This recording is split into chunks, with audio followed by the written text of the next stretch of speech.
like 3 years ago, I thought we had 3 months, and we've been very lucky. Only a few hours after surgery, and Coco was basically running on her own already. We rescued Coco when she was 1 years old. It was really random. I was at a dog park visiting home in Wisconsin, and I was talking to this lady how like we had another dog and he needed a friend. So Loki was very lonely. He's the oldest dog we have, and he's my first dog, and he's a husky. So we wanted to bring him to Wisconsin, where I'm from, to see snow because there's not a lot of snow in New York. And so we were at a dog park, and I was telling this lady the story, and she was like, "Oh my God, I know somebody that like got evicted and she can't keep this puppy, and like give me your phone number and we will connect you." And I was like, "Okay, well, here's my number, but I don't think anything will come of it." But I was like, no harm, no foul. And so like the lady called me randomly like 2 days later, and she's like, "I'm in Georgia. Can you come pick her up from Georgia?" And I was like, "That's a little out of the way." I was like, "We're driving back from Wisconsin to New York in 2 days. Like, if you're anywhere near there, I can stop by, but Georgia's a little out of the way." And she's like, "I can get her up to Ohio because that's where I live." So we, in the middle of the winter vortex of 2014, we picked up Coco, and they were like, "She's a nervous dog, but she really likes car rides, so she'd be really great." And we were like, "Okay, sure." She seemed really like lovely and like just very calm, a little skittish, but we were like, "It's okay, she's a rescue." And so we put her in the car, started driving, and we all got out. It was just James and I. We got out to get gas at a gas station, and we came back in the car. Loki was like huddled in the corner, terrified, and Coco was like sitting there with her ears down. And we're like, "Why does it smell like poop? Where is this poop?" And it turned out she had somehow managed to poop between the front seat and the driver's console. Like, it perfectly fell under the driver's seat. So it was like negative 25 degrees out, and we were trying to clean up poop with like paper towels from a gas station. And this new dog, she's like, "I'm sorry, I just had to poop." And she, like, the owner was like, the previous owner, she was like, "She doesn't poop on leash." And we're like, "Well, we don't know her well enough to let her poop off leash." So we had tried to let her poop off leash, and it didn't work. So anyways, that was our intro to Coco. She's very cute. She's very, very stubborn. She always just kind of pushes through. She's super smart, and we've been really fortunate to have her in our lives for so long. And unfortunately, in like when she was 8 years old, a little like in the 2019, she started kind of limping a little bit, and we weren't really sure what was going on. We took x-rays. Well, the vet was like, "It doesn't seem like it's anything drastic." Like they like checked, and they were like, "Maybe she sprained her ankle, just like give her a few weeks, and then we'll come back and we'll revisit." So we did that. And like even at this time, we just like, I think we just had no understanding of like how bad things could be.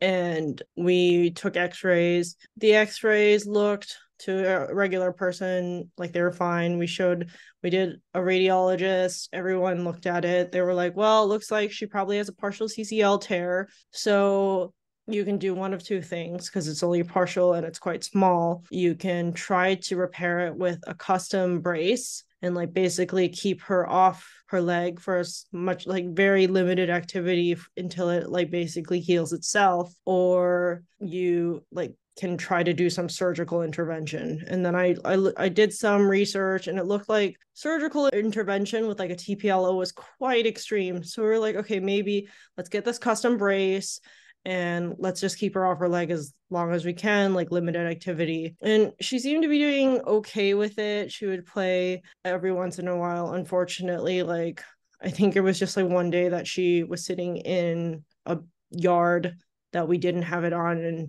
our friend's dog came over, and she just like ran after the dog, and that was it. Like the leg instantly was like, "Whoop, done." So we're like, okay, great. And I did some searching online. I saw that there was another option available, which was called the QLF surgery, where they take ligaments and put it into the like joint area instead of doing it with a bracket. And they were like, "It's more promising, it's stronger, and it's better because in the long run, you won't have risks with like osteosarcoma," which was something we were like, "Oh, hey, we definitely don't want to deal with that." And so we went to a specialist in Massachusetts, and he did the surgery, and we started like, I mean, it was pretty rough. Even that first surgery was probably actually the worst one. She was pretty unhappy. She was like crying throughout the night. We were crying with her, and she started getting better. Like she was pretty high and walking around. We were like, okay, great, you're hitting every milestone. Like, we just have to get through these few months and then like it won't be this bad anymore. And I think about like 7 weeks post-op, she was playing with one of our other dogs, and it looked like she yelped, and we were like, oh my God, did you hurt yourself? And then we were kind of like poking around and feeling her leg, and we felt like a bump, and I was like, oh my God, is this swelling? Like, did she like break something in her ankle? Like, that was really like in my head, I was like, that was the worst possible thing that could happen. And so we called the surgeon. He's like, well, your follow-up is that like in a week, let's move it up a little bit, you can come back. So we drove back to Massachusetts, we did the follow-up, and he just called me because it was during COVID, so we couldn't even see people face to face. He called me while I was sitting in the car, and he was like, I'm so sorry, your dog has osteosarcoma. And I was like, well, what do you mean? Like, she has osteosarcoma? Like, and he was like, well, she basically has 3 to 5 months left to live. And yeah, I don't know what to tell you. I was like, is there anything we could do about it? I couldn't understand it. And he was like, well, like, you could do surgery, but I don't recommend it because dogs die really quickly anyway after surgery. It just doesn't make any sense to like put them through the pain. And I was like, okay. Like, I don't know, like, driving home really sucked. I think I was just kind of, I don't even know, like, you can't really process it. And I got home and I was trying to like make sense of everything. So I just started gathering all her medical records from like, I got like actual copies of the x-rays from her vet before, like from all like the months leading up to everything. Because before, you just trust your doctors to like have everything. And I was like, I need all the information. Like, this doesn't make any sense to me. Like, how could it be possible that it just grew this quickly? And like, everyone says osteosarcoma grows fast, but I was like, it can't, that doesn't make any sense. And so I found a bunch of Facebook groups online, and they had a lot of stories. And one of the things that I actually found hope in was that like people wrote stories where the dogs actually survived. Because I think a lot of stories online actually are just not in Facebook groups, are like, okay, the dog dies. Basically, like, if you look on Reddit, it's just the stories are really limited, and like medically everyone's like, just don't do anything, it's not worth it. And like, Facebook was great, these groups, people were like, well, I did this and my dog survived and there was a chance. So I was like, okay, if the dog, obviously it's metastasized in the lungs, it's over. I had thought that the vet in Massachusetts had taken an x-ray of her lungs, and that is why he gave us the diagnosis he gave. When I got the records back from his office, there was no lung x-ray. And I called them actually, and I was like, hey, I was just wondering, do you have the lung x-ray? I just want to have it. And they were like, oh, we didn't even take it because it's so obvious that the dog is done. And I was like, wait, what? So we called another local vet in New York City and basically begged them to try to fit her in for an emergency x-ray on, I think it was like, we found out on Tuesday that she was sick. And by Friday, she was already not eating. It was just like, she looked like she was done. So we called, they said, you can bring her in first thing on Saturday and we'll slot her in between appointments. They took an x-ray of her chest. It was clear. And James and I, he's my significant other, we decided that like, hey, if it's clear, like, let's pursue amputation. And I think I called like 40 places in New York City, and like, because of COVID, it was really awful. Like, the waits were like astronomical because it was right before Christmas. They were like, we can get her in January, like end of January, somewhere February. And I was just like, I don't think she's gonna survive till then. So one of my friends was like, why don't you try like New Jersey? So I was like, oh, that's a great idea. I don't know why I didn't think of that. So we started calling New Jersey. We started kind of branching out. My sister like actually called Long Island Vet Medical Center of Long Island. And the lady we spoke to, because I had all my records on hand, I was able to be like, here, I'm emailing you everything now. And she's like, she had a dog that had a similar situation. So she like immediately got up. She went and showed Dr. Elizabeth Short the x-rays, and I was like, should we come in today? And she was like, honestly, like, I think your dog is going to be okay if you wait until Monday, because it's Saturday right now. It's like,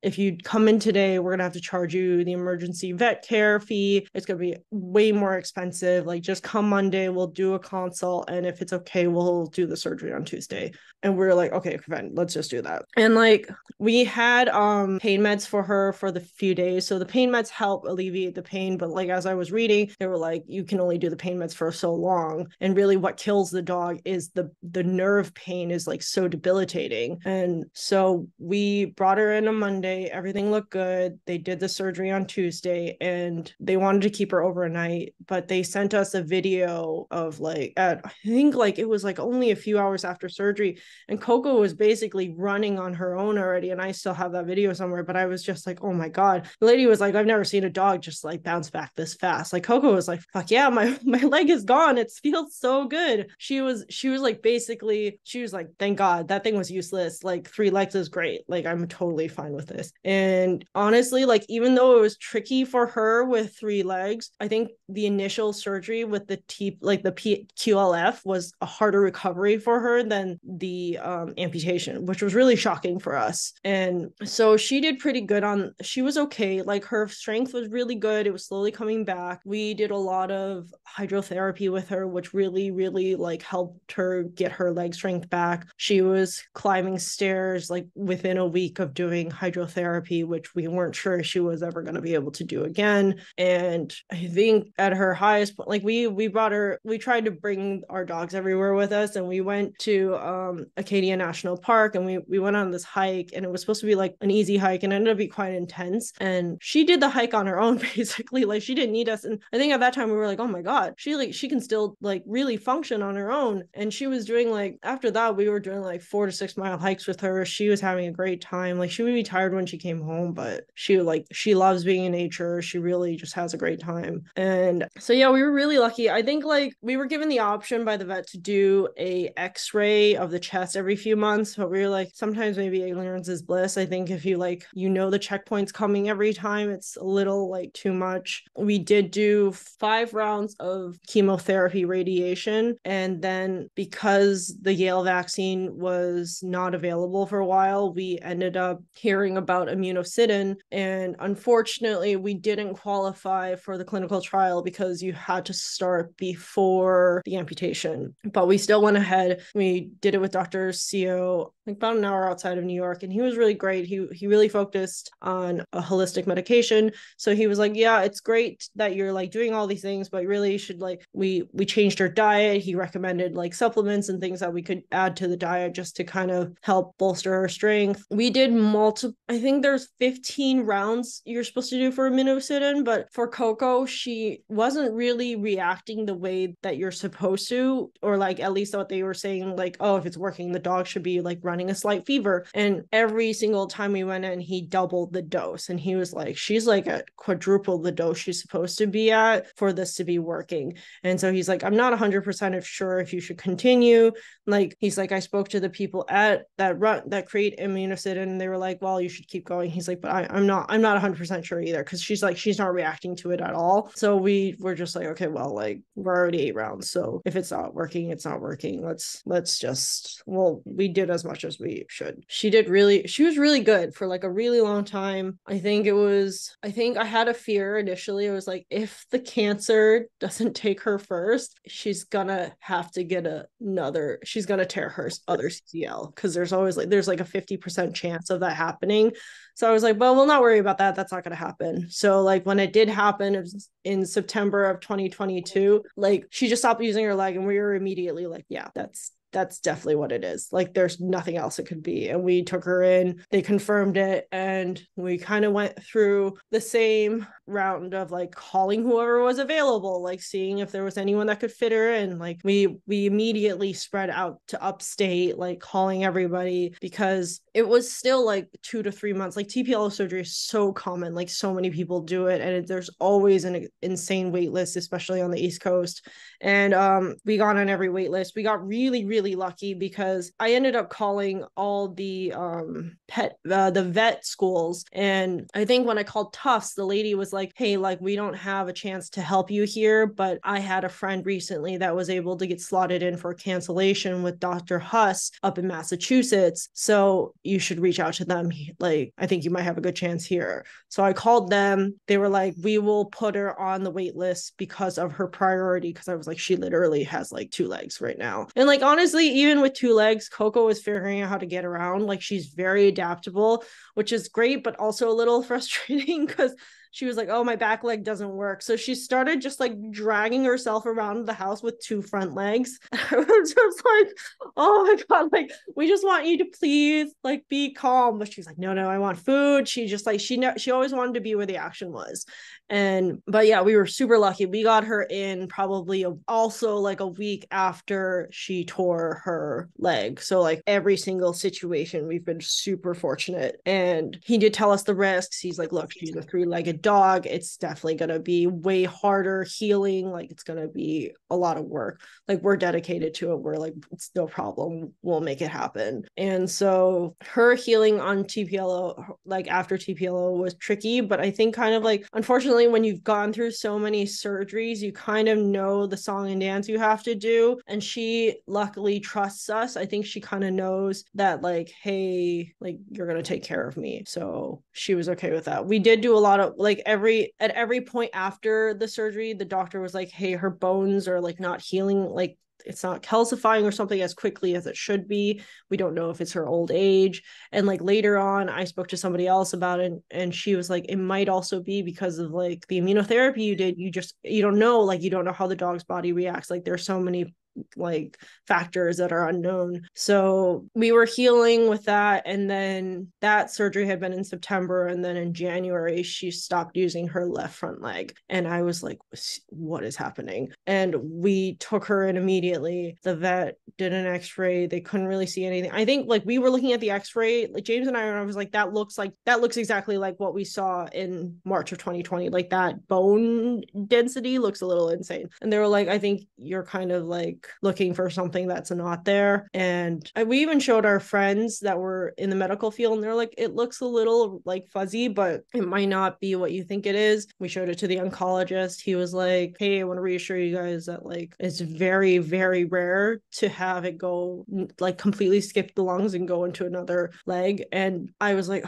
okay, that's fine. But like, I even looked on Facebook groups. There were multiple like cases where that actually happened to other people. But I was like, okay, maybe I'm just like being paranoid and overthinking it. So we kind of went the route of like, hey, pain medication. This is like, maybe it's arthritis. She is getting old. She's done a lot with her body in all the years. It's a lot of stress. We did a lot of carprofen. The carprofen helped for a little while, and then sometimes it was just stop. It wasn't consistent. Like, it wouldn't always work. And we were just like, I was like, I don't want to torture her. Like, this is awful. We tried to get her to use some prosthetics or wheelchair things. She's like, no, I hate that. I'm not going to do that. So I think it was in June, we ended up feeling a lump in her left elbow, her high elbow. And I like, as soon as we felt it, we were like, that's definitely cancer. There's nothing else that could be.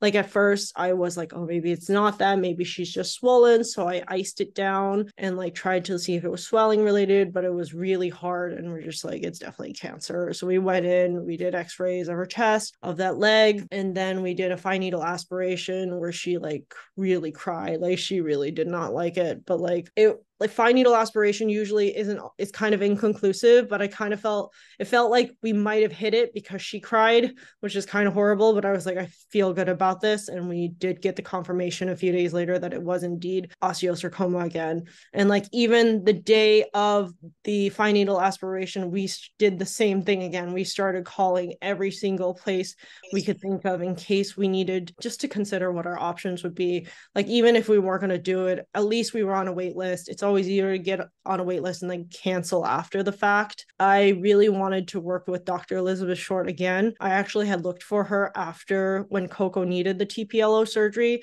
and I couldn't find her anymore, but for some reason she turned up again, but she was at a different facility. So we reached out to her and we kind of were like, okay, what are our options? Like, we can crazily do another amputation and then she'll have 2 legs, and then maybe we can get a prosthetic because there are a lot of like very promising prosthetics out there now. So we're like, okay, we can do that. We could do maybe focused radiation, but even at that point we were kind of like, the cancer's so far along. Like, maybe if we had realized in February, maybe we could have done the focused radiation then, but at this point it's like, if we don't go extreme, it just felt like it wasn't, I don't know, it felt like we were just not giving her the best chance possible. So we saw Dr. Short, I think 4 or 5 days after we got the confirmation that it was osteosarcoma again. And she had remembered Coco, so it was really sweet. She was like, oh, like Coco recovered so well and she was so lovely. And we were like, look, we get it. We know it's like, it feels insane to potentially do another amputation. I had luckily found some stories from 2 other people in another Facebook group, and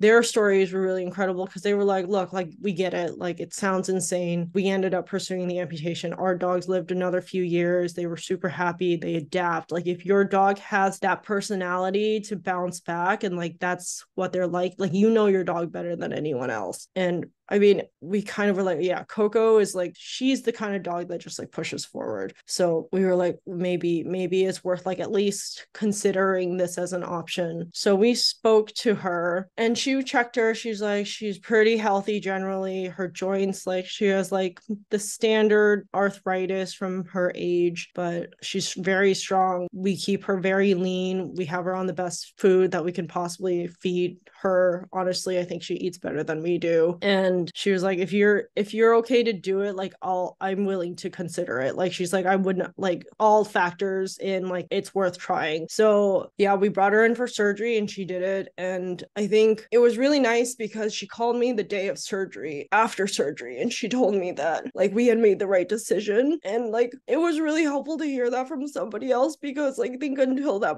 point it was like really terrifying. Like, you're making all these crazy decisions for your dog and you're just like, I really hope like it's not you're not making the wrong decision, the wrong choice, and like you really don't know. Like, you're just like, well, let's just cut one leg off, we'll cut another leg off. She was like, Coco's recovering really well. She's like up and kind of walking. She's trying to drag people around. Like, she's so strong. It's like absolutely ridiculous how strong and stubborn she is. And we had planned this trip upstate that I was like, James, should we cancel? And he was like, no, we should bring Coco with us. Like, literally, we did the surgery the day before James's birthday, and I was like, this is all like, the timing of it is all crazy.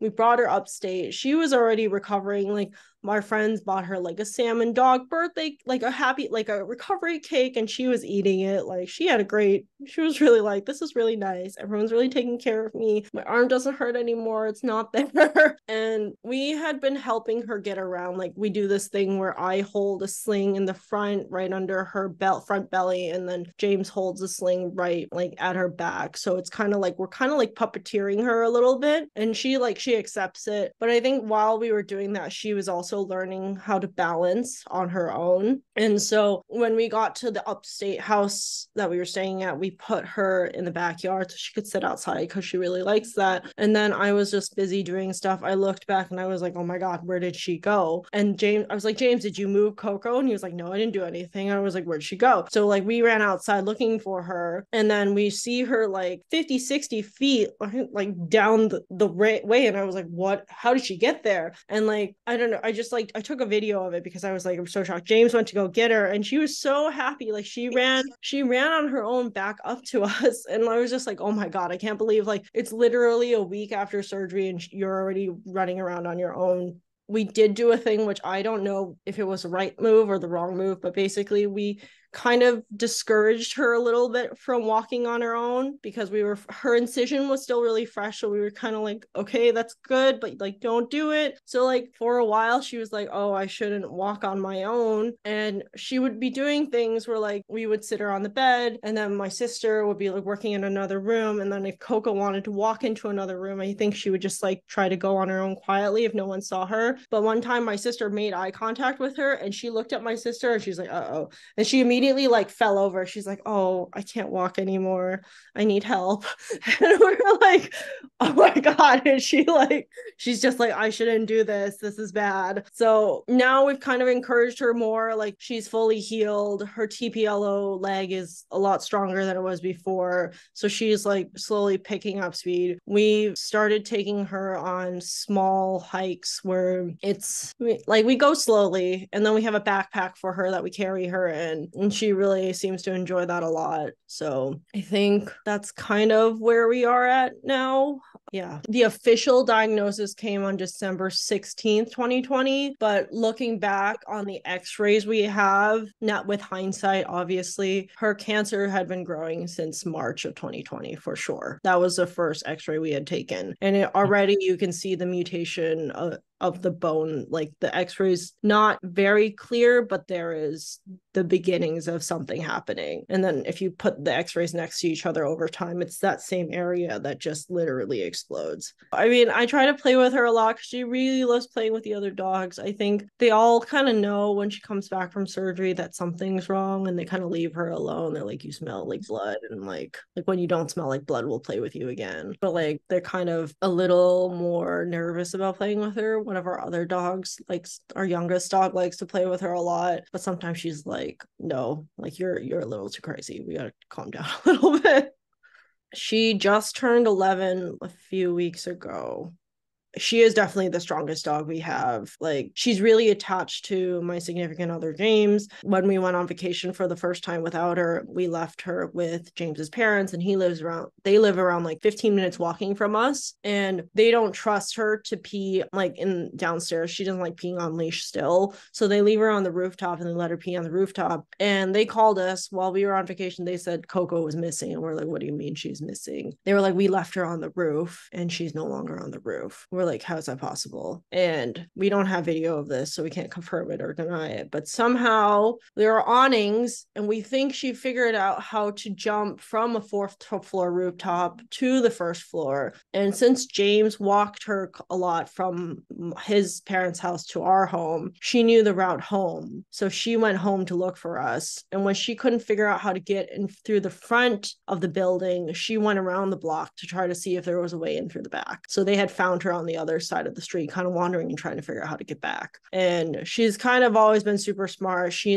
knows if we're driving home, she can hear us over a block away. Like, she's super sharp. It's really incredible. Like, she's really like no other dog I've ever met in my life. And yeah, I don't know. Like, even now with one leg, if she doesn't want to go outside to pee, she's not going to let you bring her. She just like, she knows how to like put her weight down so she can't be forced to do what she doesn't want to do. Or like, if she doesn't want to move, she'll get on her belly or on her back and be really cute. And you're just like, no, we have to go outside. And she's like, no, I want belly rubs instead. So she's quite incredible. Very stubborn, but very cute. We also saw that the clinical trial was available. So we went to Ohio. We did it. And it was amazing. Like, I'm hoping for the best. Like, we were really, at least having the clinical trial, we felt like everything we could have done within our power, we did. We did Immunocidin in April of 2021 until June of 2021. Like, I felt like a crazy person. I realized, like, looking at the date of when I messaged you, that was like basically the week when we found out. So I was emailing every possible person that could lead me to something helpful. She doesn't show any sign of slowing down, so we're optimistic. I mean, I also do know the reality of like how quick everything moves, so we try to just like take her places that make her happy. Instead of backpacking, we started finding like places we could row places, so we could put her on a boat and then she could row with us, and she really enjoys that a lot. If we can help her have a good time, yeah. So I cook all her meals now. It's some sort of protein. We do like livers, chicken livers, a ton of vegetables. Basically basically we try to keep her fully keto because it's supposed to be better for like cancer situations. We did end up also getting her a prosthetic with 3D pets. They were really wonderful, super lovely. Coco absolutely refuses to use it. She tries to bite it off every time we put it on her. We're like, this is a wonderful $2,000 toy that we would prefer you not to chew off. So for the time being, we've not forced her to use it. She's been pretty good on her own with the 2 legs. We assist her with a sling as needed. She uses us. She's adapted. She's like, oh, well, if you guys are going to help me, I'll use you as a third leg. I'll lean on you when I want to smell something. She's quite clever. Oh, my sister's bringing Coco over. She's Coco. Coco, hello. She does not like this. Skeptical. Baby. She used to go with my sister to go rock climbing too, and people would be like, oh, you're so cute, let me pet you, and she would just be like, don't touch me. Like, I didn't say you could touch me.